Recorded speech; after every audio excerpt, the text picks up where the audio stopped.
Welcome back everybody to another pomade review, and today I'll be discussing something that I've been willing to try out for quite a while already. And make sure you watch this video all the way until the end because I have a special announcement for you guys who are interested in buying this particular pomade.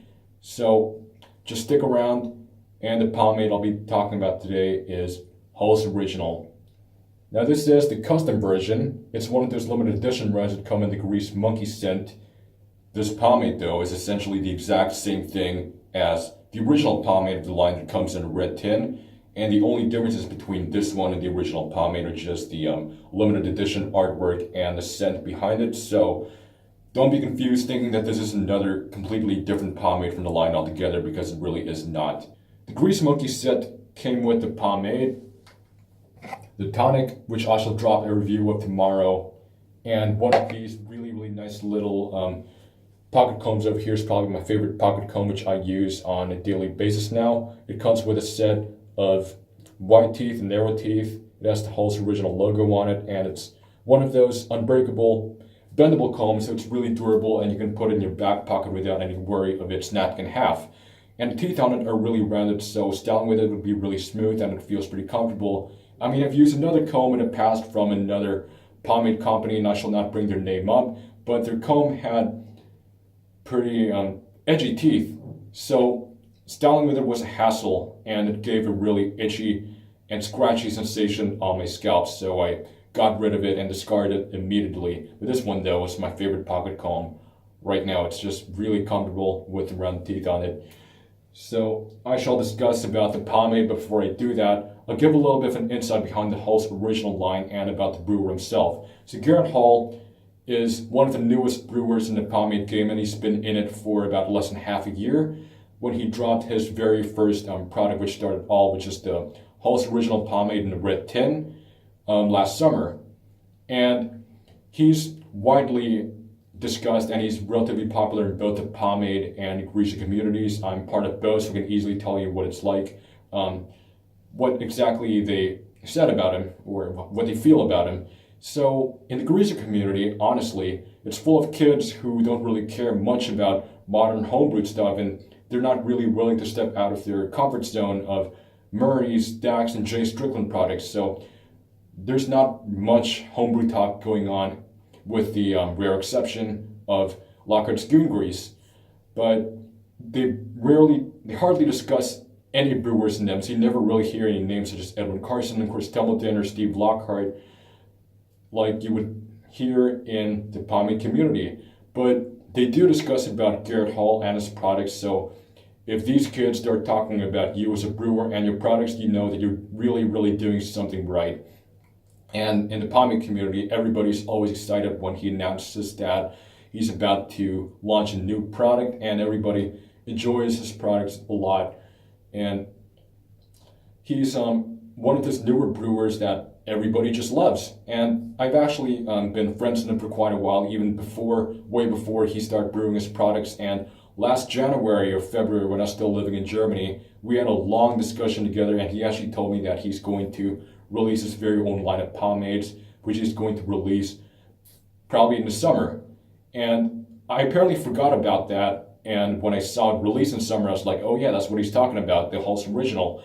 And Garrett Hull, he's a 1950s enthusiast, so naturally he's someone who wants to brew an old-fashioned pomade, so he brews up an old-fashioned pomade with benefits from the classic pomade and a modern one, which he markets towards both the greaser and the pomade communities. So naturally, obviously, one of your target audiences, you would want one of your target audiences to be fellow 1950s enthusiasts, fellow 1950s throwbacks. So that's why one of the reasons why he got so big was actually because he's very much involved and engaged in the greaser community and the rockabilly community at the same time. And the idea behind it, classic products with a classic feel, that's why the design is full of hot rod and rockabilly stuff. The original red tin has the Cadillac logo on it, and this particular one over here is a picture of a rat rod. Try to focus my camera on it. It's got a really nice 50s rockabilly aesthetic to it, and that's the main difference of the Grease Monkey pomade with the originals, the artwork, and also the scent on it. Now, this one, it comes in a 2.5 ounce tin, and if you actually see the original red tin, it says that it comes with 2 ounces of product. But really, there's nothing different about the size at all, because the original one also comes with 2.5 ounces worth of product. The 2 ounces printed on the original labels is actually a typo. Gary told me all about it, so we should fix it very soon. It comes with a screw lid, nice little aluminum tin, and I like how we filled it up all the way to the brim. I've used it for about 3 days already, so a little bit will last you a really long time. And the scent on it is pretty light, but I love it a lot. This is the Grease Monkey scent, by the way. The original pomade comes in either the Whiskey Rebellion or the Barbershop Scent or the Tobacco Vanilla, but this is the exact same scent as the hair tonic. It's a very, very nice cologne scent with some notes of cedar, leather, musk, and tonka bean. A very, very masculine scent, and I really want a cologne made out of this particular scent because I really like it a lot. It's pretty light, so it won't clash with your colognes or anything you're using. And the appearance on it, it's sort of like a white color, unlike the most traditional pomades. I mean, most other pomades you see nowadays, if they're not colored, they would have sort of a yellow or pale yellow color to it, but this one it's white. It kind of reminds you of Black and White or Royal Crown, which have that white color to them. And those are actually his biggest influences, both in Black and White and Royal Crown pomade, not the hairdressing. Those two pomades are actually his biggest inspirations behind this particular brew over here.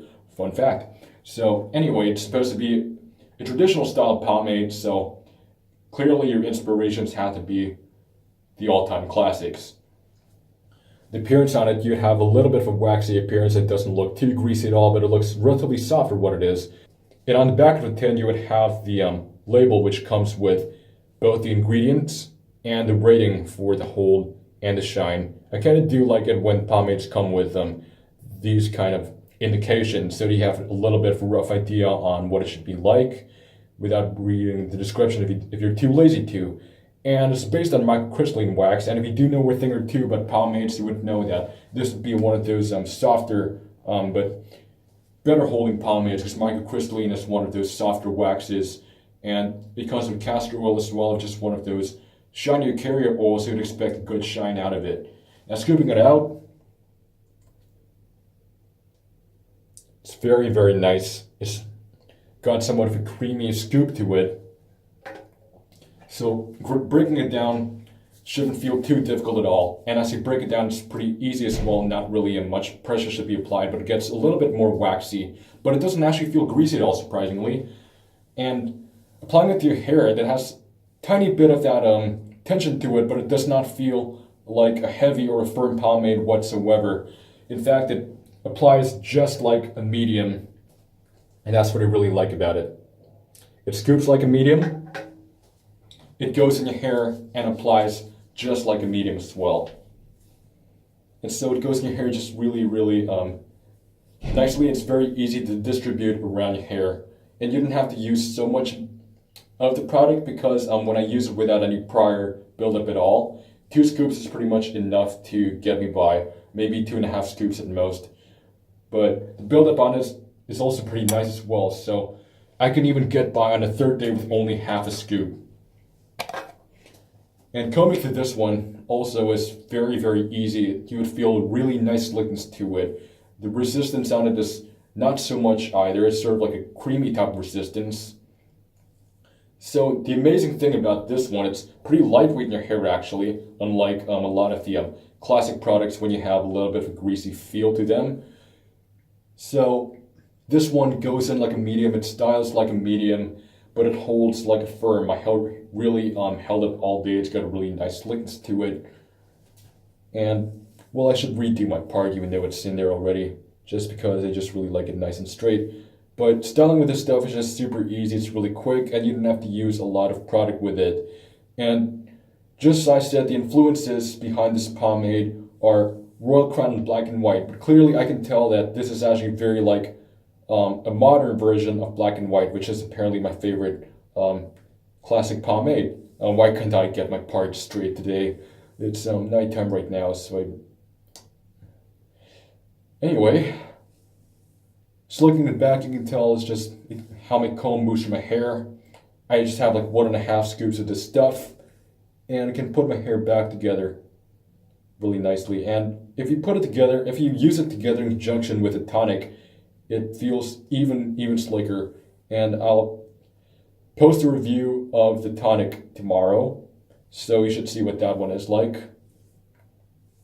And the shine on it, by the way, it's advertised to have a shine that's higher than that of an average firm holding pomade, which is absolutely true. I'd say the shine is sort of like between a medium and a high, and I just really like firm holding pomades that actually give you sort of a nicer shine to it, much like Lockhart's Good Grease is one of the first to do that. And I actually first thought that this would be pretty similar to Goon Grease, but it actually isn't. It feels more classic than that. It feels very similar to Black and White, but just more lightweight in hair. It doesn't feel as greasy as it does, but it's almost similar though. I need a little bit more of a scoop for my sides.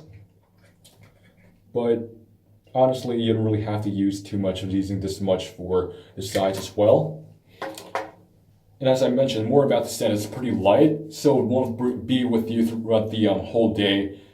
After maybe a couple of hours, like 5 hours at most, not even after a half day, the scent would already fade. The shine on it, though, it lasts all day. And that's what I really like when pomades do that. So one of the reasons why I guess it feels really lightweight in the hair despite being somewhat of a firm holding pomade is because it absorbs relatively quick in your hair. And well, despite its relatively quick absorption rate, and I mean, it still retains a shine, which is just really nice, because sometimes if pomades or hair products just tend to absorb in your hair, you'd experience a little bit less of a shine. You can tell this lick is also really nice because I don't need to use my board brush. You're just keeping my sides down really nicely. Now this is how my hair looks with the pomade in it, and you can tell that I have a nice natural and rounded shape going on in the front of my contour, and remained like this throughout the entirety of the day. It's got a really nice endurance to it, and the build-up quality, I absolutely love it. It's super slick, but at the same time, it's really clean, especially for what it's supposed to be, an old-fashioned style of pomade. I find that a lot of the classic pomades, the kind of build-up they leave is either too greasy or too waxy, but the one in Hall's is just very nicely balanced, and it's really clean. Throughout the days to follow as you build up, you won't feel any more of a weight down sensation in your hair, and it won't feel any heavier, but it still feels clean for the most part. The build-up quality is actually, I just really like it. It's even better than Black and White, actually. It's kind of like Black and White on steroids is how I'd honestly describe it. And washability, if you use it for only one application, it shouldn't be too difficult. It would take you about maybe 3 washes, depending on how much you use. But on buildup, it gets a little more difficult. For me, 3 days worth of buildup gets at least 5 rounds of shampoo to get rid of. And the greasiness factor in this, despite being like an old school style pomade to give you a really old school feel, it surprisingly does not really feel greasy. Well, it barely feels greasy actually. You feel a little bit of greasiness, but if you actually rub your hands through your hair, you would not even feel any of that oiliness at all. And that's I find that absolutely amazing. And like I said, it has relatively quick absorption rate. So due in part to that, it feels actually really clean on your hair and your scalp. It keeps things just really nice and slick. Well, some of you might actually think that 2.5 ounces is a little, isn't really that much. But to be fair, some pomades actually do come in 3 ounces, and 2.5 ounces shouldn't be that far off from 3 ounces anyway. You don't really need so much of this product to give you a really nice style. I used about probably 2 scoops right now, and you can see how well my hair is actually holding up, and there's got a really nice healthy shine to it. The shine really does not look super wet or glossy, and it's overall a really nice healthy looking sheen to it. My final verdict on Hall's original pomade. Garrett Hall really nailed it on this pomade. He wanted it to be sort of like an old-fashioned style of pomade, and you would know from the older content on my channel that I am an avid reviewer and user of the 20th century stuff. I tried a lot of products from Dax, Murray's, and quite a few from Jay Strickland. And the feeling on this, the style it'll get you, and it's basically almost no different, but just slightly better. Like I said, it has the benefits of an old school pomade and also a modern pomade, you know, without so much of that super greasy feel to it, and a little easier to wash out compared to the more classic stuff. So he kind of brought the best of both worlds into one tin. Great scent, nice shine, really good slickness, awesome slickness to it, and the endurance. I also love the endurance. It's just, I actually noticed almost no change to my hair even on the first application, and I actually heard from other reviewers that when they used it out in the summer heat, it actually held up all day. So the endurance on this also really well. I would highly recommend this to everyone, and it is absolutely one of my most favorite products as of right now. So go ahead and grab yourself a tin. And by the way, it's announcement time.